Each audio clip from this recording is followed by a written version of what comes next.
Hello, Your Majesty, and welcome now to Shout Out Wednesday. Post a question or a comment on YouTube or the Mothership on a Wednesday. I'll do my best to shout back 1 week later. Well, it looks like overcast with a good chance of storms today for the royalty of the zodiac, I'm afraid. The moon is still in Pisces, which is your sensitive spot with boundaries and intimacy and trust. We're still coming off of Lightcast Day from yesterday, so that still applies. If you didn't get to Lightcast, do Lightcast. But in the next 24 hours, the moon's going to cross in front of Uranus. Now, Uranus is the innovation vibration. Wherever it hits a planet or a part of our life, it's kind of like the universe poking us, saying, you got to keep it moving, you got to keep growing here. And when the moon crosses Uranus, it tends to trigger an emotional booby trap in our life. Some pit of despair that we fall into with worry or anxiety, where our emotions take over and suddenly we find ourselves on a runaway horse, so to speak, of emotion and out of control of our life. Now, this will probably trigger around an intimacy or trust issue.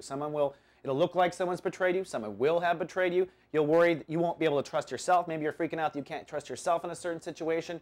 And because it's Uranus, it's going to bring in that Saturn retrograde in Virgo, that fault line we've been dealing with for 9 months. So you'll probably ping pong between two issues. Saturn, which is encouraging Leos to really claim their soul capital, claim their self-esteem, and move forward with being able to be productive on the planet. And Uranus in Pisces saying, you know what, you've got to innovate the way you draw your boundaries in life. The two go hand in hand. And if you want out of it, here's the thing. Move forward with your soul capital. Honor yourself. Stand up for yourself and what you deserve. And at the same time, don't let yourself fall into that emotional booby trap of poor me, which Leos can do, by the way.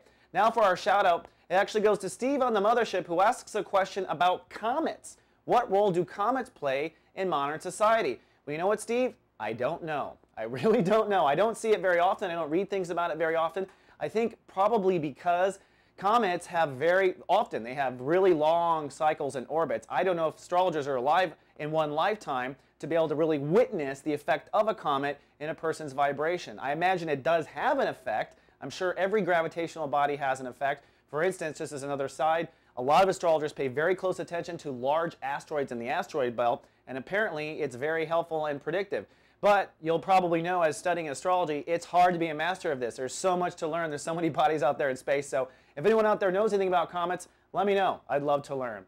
All right, that's all I have for Shout Out Wednesday. See you folks tomorrow with more. Live, love, be. SoulGarden.tv.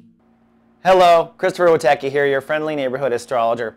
Soul Garden is trying to raise some soul capital for us to expand our website, our content, and our soul services to you. So we're asking our viewers for donations.